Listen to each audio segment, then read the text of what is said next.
అదే రీతిగా యోబు ప్రాణము తీయడానికి అధికారం ఇవ్వలేదు.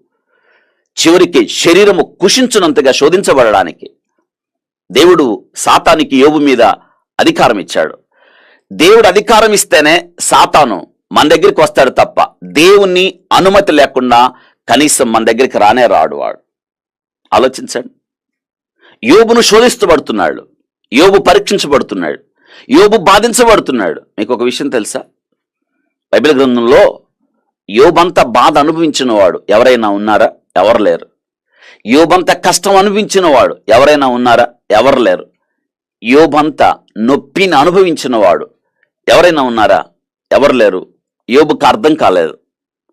జరిగిన ఈ సవాలుకి, ప్రతి సవాలుకి, దేవునికి అపవాదికి మధ్య జరిగిన సంభాషణ యోబుకు తెలియదు. యోబుకు తెలిసిందల్లా ఒక్కటే, తనకొచ్చిన శ్రమ, తనకొచ్చిన తీవ్రమైన బాధలు దేవునికి తెలుసు. ఆయన నన్ను శోధించిన తరువాత నేను సువర్ణం వలె నేను అగపడుదును అన్నాడు. ఇందుకు ఆలోచించారా? నేను సువర్ణం వలె అగపడుదును అని. స్త్రీ కనిన నరుడు కొద్ది దినముల వాడై వాడు మిక్కిలి బాధ నొందును అన్నాడు. కొద్ది దినముల వాడై. ఈ జీవితంలో మనం బ్రతికేది కొద్ది కాలం. అయితే బహుశా నీ జీవితంలో బాధలు ఉన్నాయా?